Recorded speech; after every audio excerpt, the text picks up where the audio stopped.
Bonjour tout le monde, c'est Jordan de Zébrier et je suis ravi de vous retrouver. Aujourd'hui, on se retrouve pour une nouvelle vidéo. Et une vidéo particulière car on va répondre à la question changer de métier ou se remotiver.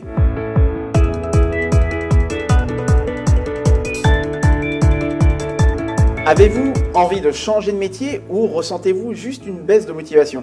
Comme la plupart des salariés, chacun vit à un moment ou un autre une baisse de régime. C'est aussi fréquent que d'attraper un rhume.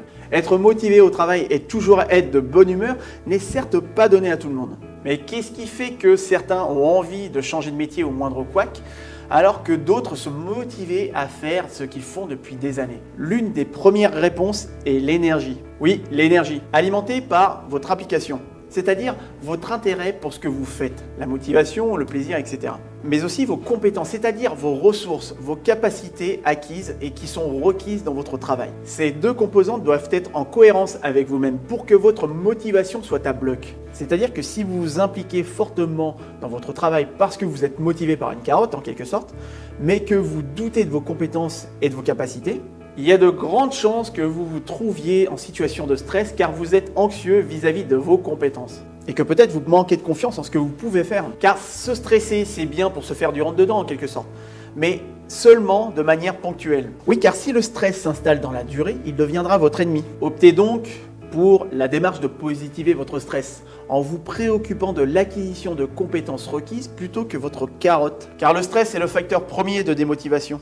Il provient aussi d'un déséquilibre entre la perception que vous avez des contraintes que vous impose votre environnement professionnel et vos ressources dont vous disposez pour y faire face et répondre aux exigences fixées. La plupart des personnes veulent changer de métier car elles ne portent pas leur attention au bon endroit et perdent ainsi leur motivation en cours de route. La raison est que ces personnes se trompent d'objectif. En assimilant l'exemple de la carotte à une promotion par exemple, certaines personnes vont assimiler cette promotion à l'objectif principal qui sera générateur de stress et de pression, alors qu'il devrait être secondaire et parfois débouchera sur une démission ou de la démotivation. L'objectif premier devrait être l'acquisition des compétences requises pour ce nouveau poste, qui est beaucoup plus motivant et dont l'anxiété du scénario inverse fera place à l'excitation.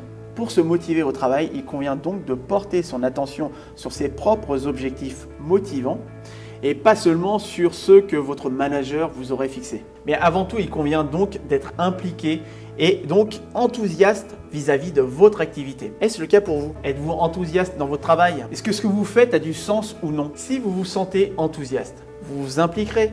Et si vous vous impliquez et qu'en plus vous vous sentez compétent, alors vous retrouverez votre énergie. Autrement, les valeurs de votre entreprise, son environnement et sa vocation sont peut-être la cause de votre envie de changer de métier. Soyez cependant persuadé que changer de métier n'est pas la seule chose à votre portée. Retrouver son énergie l'est tout autant. Retrouver sa motivation et son plaisir au travail n'est pas une marche impossible. Il convient avant tout d'éprouver du plaisir à jouer la partie plutôt qu'à gagner, c'est-à-dire l'enjeu qui en découle. Vous retrouverez votre motivation et vous exploiterez beaucoup mieux vos moyens. Autrement, changer de travail peut être une solution si vous le subissez. À vous d'en juger.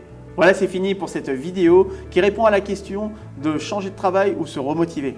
Si vous souhaitez aller plus loin pour construire, entretenir et développer un mental dynamique et serein, propice à la réussite de vos projets professionnels, pensez au coaching. Je vous invite à me contacter via mon site osebriller.com à l'aide de l'onglet Contact. Quant à nous, on se retrouve pour une prochaine vidéo. D'ici là, je vous invite à vous abonner à ma chaîne. Prenez soin de vous, profitez-en et osez briller dans votre vie.